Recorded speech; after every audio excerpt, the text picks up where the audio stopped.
Hey guys, Sean from MakerTree3D here. Welcome to MakerTree. Hey guys, what's up? It's LunchBox Elrod. After my other 3D printing video, you'd see in the comments that I'd gotten a message from MakerTree3D. Told me to come by and stop by. He had a few toys, and this is one of them. It's going to hold up to 12 build plates. The tray over here is going to hold all the extra plates while the one that's printing is printing. Once the first batch is done, it will push this build plate out by using the next one in line to press it out and to push it out the side doors over here on the left. Once it's got that new plate in, it will print whatever's in line for the second build plate, whether it's the same model again or you can have a whole separate batch of model files on that other build plate. So theoretically this printer would be swapping out build plates, and if you had it set up, it would be able to print up to 12 build plates consecutively, letting it print all day and all night. It also has a removable top on here, allowing users to additionally plug in this metal spool holder on the top, which will allow for TPU printing. So originally this printer was designed to print TPU specifically. It can print ABS, PLA, and other materials as well, but with TPU requiring the least amount of filament resistance on the internal tubes, having this up here allows the filament to spool directly down into the tool head. Another really cool feature about it is there will be the option to utilize different tool heads.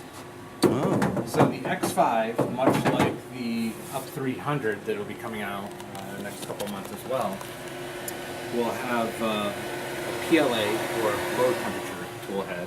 It'll have an ABS or high temperature tool head, and it will have a flexible TPU tool head as well.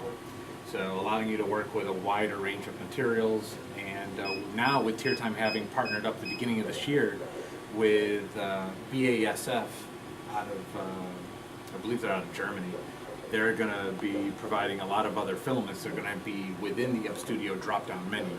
So in UpStudio right now you'll have PLA, ABS, ABS Plus, and now with the new partnerships we'll be seeing some materials like carbon fiber PETs, Nice. and hopefully some nylons and other really awesome materials as well.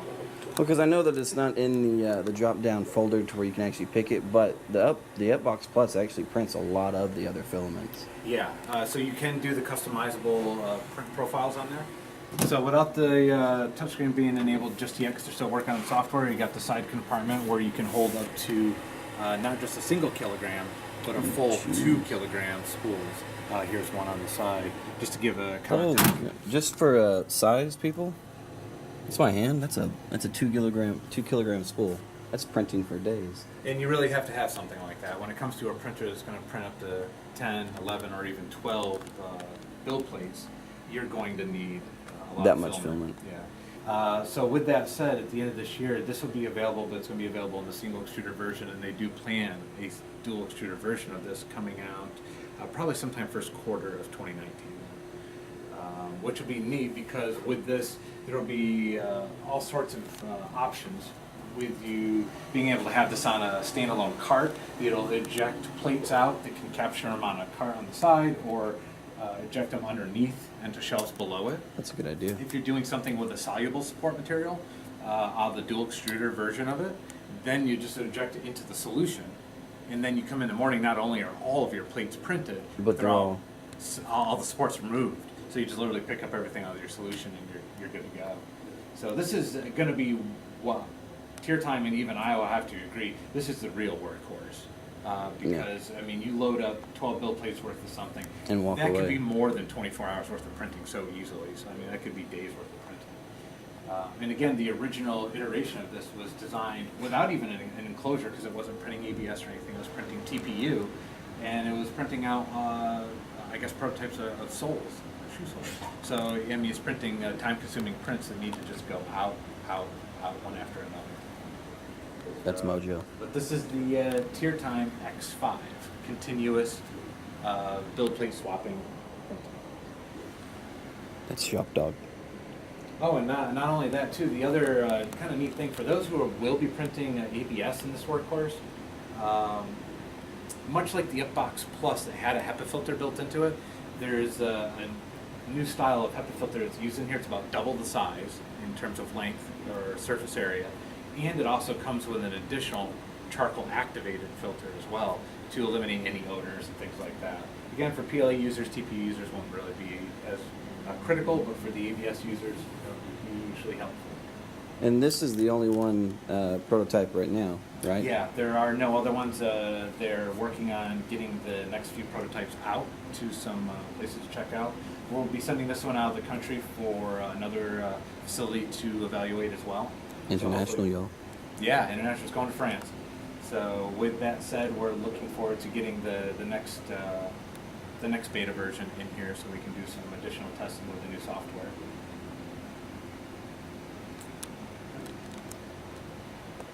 Starting point for this one, it does come out $3,700.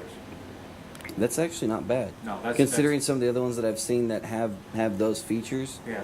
They're 15. That one I showed you a long time ago was $15,000. Yeah, so I mean, figure something that can do continuous printing with the quality that TierTime can provide at $3,700, under $4,000 for a single extruder version. Dual extruder will probably be just over the 4,000 mark, I'm guessing, when it does come out. But how exciting! I mean, something that can really be a workhorse. And not only that, I mean, being able to now also have Ethernet in the back, unlike the previous iterations having USB, and I don't think they have it in here.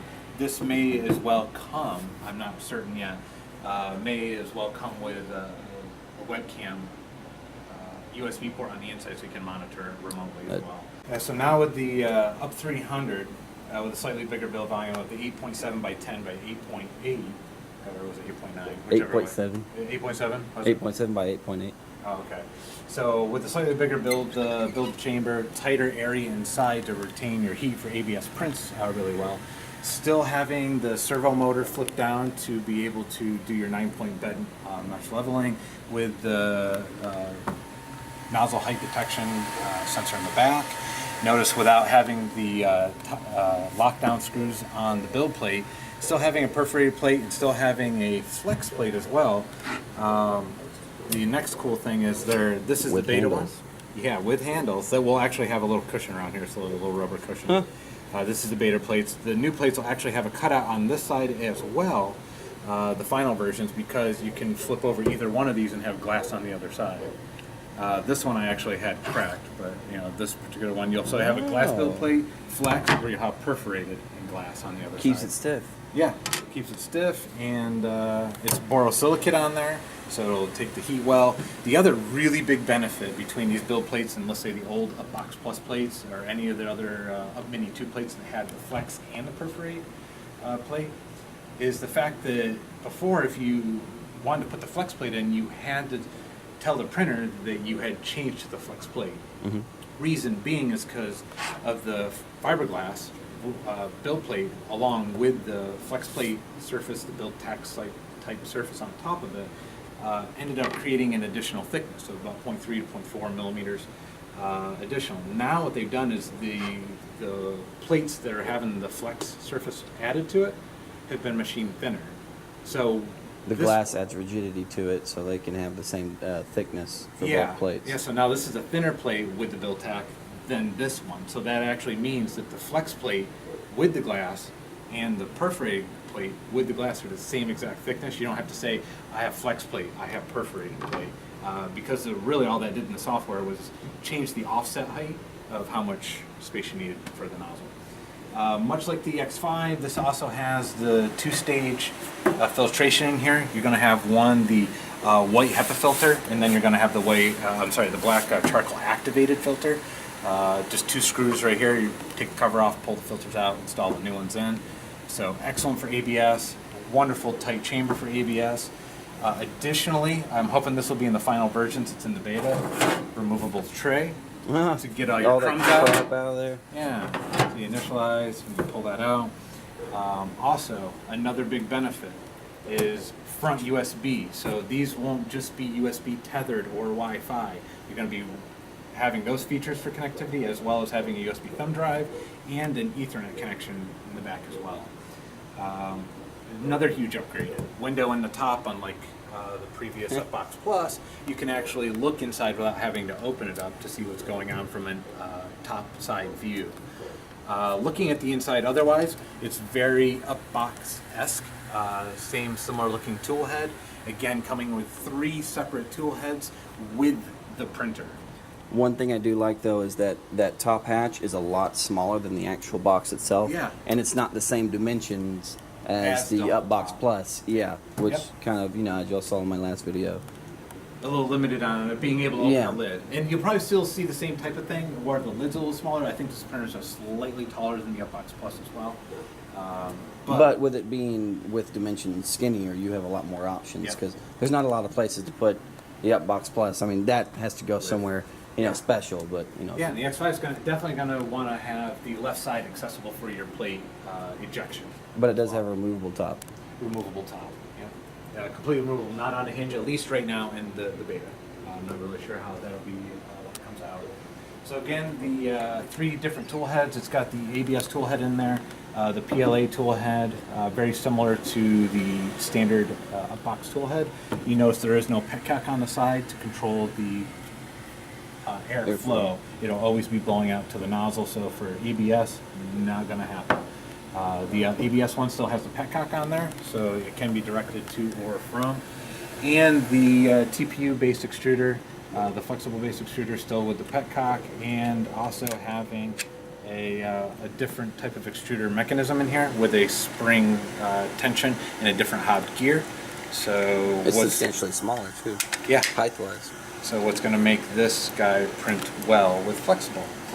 Another thing is on the side compartment where the filament storage always was in the UpBox Plus, the UP300 now will hold not just the 500 grammers, it'll hold full kilogram spools that are also provided by TierTime, and a little magnetic door that will also hold closed. Now the really cool thing about both the new UP300 and the new X5 is that you're going to have a print queue. Now, where the X5 has continuous printing with build plate swapping, it can eject the last plate, start with the next build plate, and continue. Whereas the UP300, like the UpBox and UPmini 2, you will manually go over, remove the print from the printer, and start the next one. But what's really neat about all of this year's models, X5, UP300, and the UPmini 2 ES, which looks just like the original Mini 2, has a few new features too, and one of the most exciting ones is the print queue. The print queue will allow simultaneous users, let's say in a school, a university, or in a engineering firm type of situation.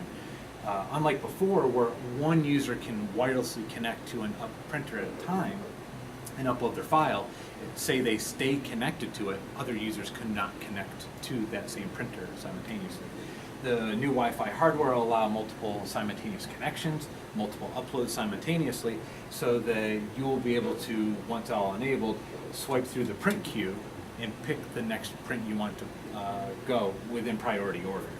But they'll all be readily available on the screen, and you could delete them or reprint them, whatever you might want to do later on. Yep. And then with the new Mini 2 ES, turning it on, they've made a few changes to it. The Mini 2 ES looking exactly like the Mini 2. The ES adds in, really the important part was the print queue. To bring the print queue to the table, allowing users to simultaneously connect to the printer and upload their files, this really required a new touchscreen and new Wi-Fi hardware. The new Wi-Fi hardware brings a greater level of reliability, first of all, which is nice. The simultaneous connections. And slightly longer boot time with the new software on here, just because of the print queue and additional software built into the touchscreen menu, which has also been refined to the electronics that run the touchscreen. Otherwise, everything inside is the same type of menu. The only real difference in terms of user interface is going to be primarily in the print button. By hitting the print button, it will display all of the prints or jobs that have been uploaded to the printer, whether they have been printed or not already. So it'll show them there, and then from that menu you can delete any of the print jobs. So right now it has 0 in there because this is a new unit, but everything would stay listed in here. Where users with the Mini 2 previously would hit the down button to see the number 10 slot, because there were 10 available slots according to Up Studio on the original Up Mini 2. So here you'll have your 10 slots, and every one of them can be filled a little bit more intuitively through the Up Studio software, and all the prints will remain on here, and you would literally just pick which one you want. The cool thing is when you print or click on one of the entries, it'll also show you before you begin to print it what are all the print settings, what was the layer height and the speed settings and all that as well. Other than that, everything else is going to be about the same. With the X5, with the UP300, you can go down to 50 micron resolution, layer heights, I should rather say. 50 micron layer height. Where the UPmini 2 ES and the UPmini 2 original, they'll go down to a 0.15 resolution, or layer height. And really much like the Up Plus 2, for those who have seen or worked with the Up Plus or Up Plus 2, the Up Plus 2, with its all metal construction, that's still readily available from TierTime as well.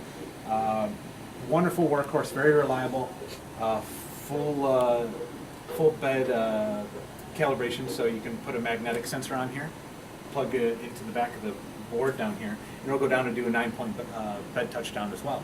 And then it'll do a nozzle detect on the back, much like, let's say your UpBox Plus will, except for it's a magnetic module that plugs on there that comes with it. The other thing about this is it also will print in 50 microns, like the bigger units. Unlike the UPmini 2. The UPmini and the UPmini 2 being the models that are currently still available that will print at the 150 microns or 0.15 millimeters. And then on another exciting note, TierTime, who is the masterminds behind the Cetus 3D brand. Cetus was released a couple years ago, I believe now, maybe about a year and a half, 2 years ago. And it was released on Kickstarter. It was a really interesting hobby-esque type of printer, kit type of printer, that runs with linear rails, still uses an all-metal hot end in here, TierTime quality print controller board in here with Wi-Fi capability. Quite a wonderful little printer, I must say. So there's two models of it. There's the standard, which was with a 7-inch, 7-inch, 7-inch cube build volume. Quite a generous build volume for a small printer like this. And then the extended version, which does 7 by 11 in the Z. Again, both of them come with the Wi-Fi capability. Both of them come with the all-metal hot end. Both of them come with a 0.2, 0.4, and a 0.6 nozzle option that will come in there, so you can literally just unscrew it, screw it in. Very quick, easy change in terms of nozzle change. Now, are those kits, or they come fully assembled? Yes and yes. So it is what I would normally term a kit, because for the packing purposes, it comes in a very compact box. And what you get is the L part. You got your Z and your X or Y, depending on which way you want to orientate the printer. That's already assembled with all the bearings on there. Everything's on, and then literally all you need is, it looks like it was 3 screws. 3 screws are going to screw that to the base, and that's it. Then you got 3 screws screwing the build plate on here, 2 screws to put the tool head on there, and you're done. It's really about a 20-minute build. Okay, so it's not a DIY kit. Yeah, it's not a total DIY kit. They have done all the hard work in making sure everything will function for you. After 20 minutes of putting it together, it's really just a matter of quickly checking the calibration, your nozzle height at the 9 different points in the software, and you're ready to print. The awesome part about these two printers, a couple awesome points about them really, is historically they have been sold directly through the Cetus 3D website, and it wasn't available for TierTime resellers like us. Now, as of the beginning of this year, or as the Rapid show, we're now able to carry these as TierTime resellers. Nice. So a really good price point. You know, when you look at the previous UPmini 2 being the $599 price point, the Mini 2 ES being at $100 more at $699, and then historically the Up Plus 2 was at $799. This puts these as a unique price point of $399 and $499 respectively. Wow. Really, really incredible deals. And you still get TierTime quality prints. You can use the Cetus 3D software, which essentially is Up Studio software, rebadged with the Cetus theme. Or if you're like me, I already use Up Studio software for all the TierTime printers, I'm using it here as well on these TierTime. So the TierTime software works on those. Yep, yep. And these will print down to 50 micron layer height as well. That's a good deal. Yeah, so with linear rails, the rigid aluminum extrusion frame, you can print at 50 microns. I've done some wonderful models with 50 microns. There's no acrylic? Yeah, no acrylic on here. I mean, if you even look at spool holders that you have to put together, they're made out of 20 by 20 extrusion, which is, I thought, a nice little touch as well. But with the all-metal hot end in here, one thing that I noticed, it's a little bit different than the other TierTimes, is anyone who's tried to work with maybe some of the lower temperature materials, like some of the really more cost-effective brands, I'll say, of PLA, that maybe have given some issues on another model. These Cetus printers will be more on the hobby-esque side of the user spectrum. This will be able to work with, so far in all my tests, every PLA I throw at it.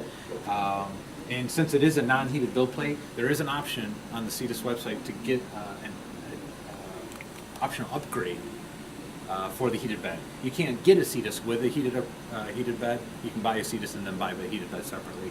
The neat thing about the build plates also, they are consumables. They are replaceable in the context that they have a coating on here. The coating works great for PLA. You don't necessarily have to worry about that for PLA, but I did find something beautiful about it, that even with these being a disposable or consumable part, $12 build plate, if it's a non-heated version, I believe it's $39 for the heated version that comes with the coated plate and the silicone pad underneath it. $12 build plate's not bad at all. No, not at all. And you keep using until you just feel like you want the fresh coating on there. But here's the part that blew my mind. I am running a couple materials on here right now, or that are loaded in the printer right now, that normally would benefit pretty greatly from having a heated build plate. One of them that really surprised me, this is PETG. PETG, normally I would have a heated bed of about 80C to make sure things stay down well. And when I saw that they were promoting this as printing PETG with the non-heated build plate, I scratched my head and giggled a little bit. I've seen things like that with ABS before, where printer manufacturers state that. I've had both of these printing PETG anywhere from 50 microns up to 200 microns, 250 microns, and every time, even large parts that fill up the build plate stayed flat. Every bit of the build plate. I was just blown away. So this is PETG. Over here I'm running feel it. Armadillo, which is a Ninja Tech material, a TPE great for snap fit enclosures. Again, I would normally have run it with some sort of heat on the build plate of at least 45 C. But both have given me wonderful results. As a matter of fact, with the PETG, I've probably burned through already 1.5 kilograms through the standard model with great adhesion everywhere, all large parts. And then I've done some really small, delicate, finer parts on this one, mainly because I've been exploring the 0.2 nozzle on this unit, where this one I left the default 0.4 in here. 0.2 nozzle allowing me to get some thinner wall features on very delicate parts that I wanted to do and at a finer layer height. So there's another neat thing is in the Up Studio software, regardless of what printer you're using, for the ones that will have the option for you to change the nozzle orifice size, like the Cetus does with a 0.2, 0.4, or 0.6, or the UpBox Plus, or so on, by selecting your nozzle orifice size in your Up Studio software will open up the other print layer resolutions. So if you want to print in a 50 micron or 0.05 millimeter layer height with the Cetus, you have to install the 0.2 nozzle. If you have the 0.4 nozzle in the Up Studio software says you have the 0.4 nozzle in, what this will actually do is limit you down to a 0.15 layer height. And if you want to go to the finer layer height, they want you to really use that finer nozzle. And likewise, if you want to go into the thickest layer heights that you can possibly do, the best bet is also to use the 0.6 and to have that fully opened up to a 0.4 layer height, for example. If you have a 0.6 in there, it will not allow you to go to those really fine layers. I think the finest you can go is a 0.3 with the 0.6 nozzle. So 0.6 nozzle, great, big, strong, fast parts. 0.2, great for miniatures, really fine, delicate parts. Little miniatures, characters, awesome printers, awesome printers. A lot has changed. Look at all this TierTime, guys. And for anyone who had actually noticed this is kind of cool. So it's my little makeshift dry box. I've got some carbon fiber nylon loaded in there right now.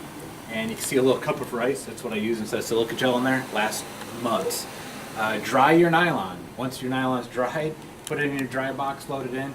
Typically don't have to take it out and dry it again unless it's been in there for an extended period of time. I even have window seal up around the top here just to help keep the chamber dry in there. This man isn't playing. And this is actually the carbon fiber nylon parts printed off of the Up+2 using the a plated nozzle from Microswiss on here.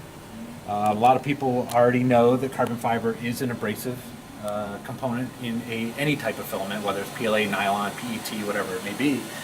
And in the case of how far can you go, I think is another fun topic. How far can you go with a brass nozzle with carbon fiber or a glow?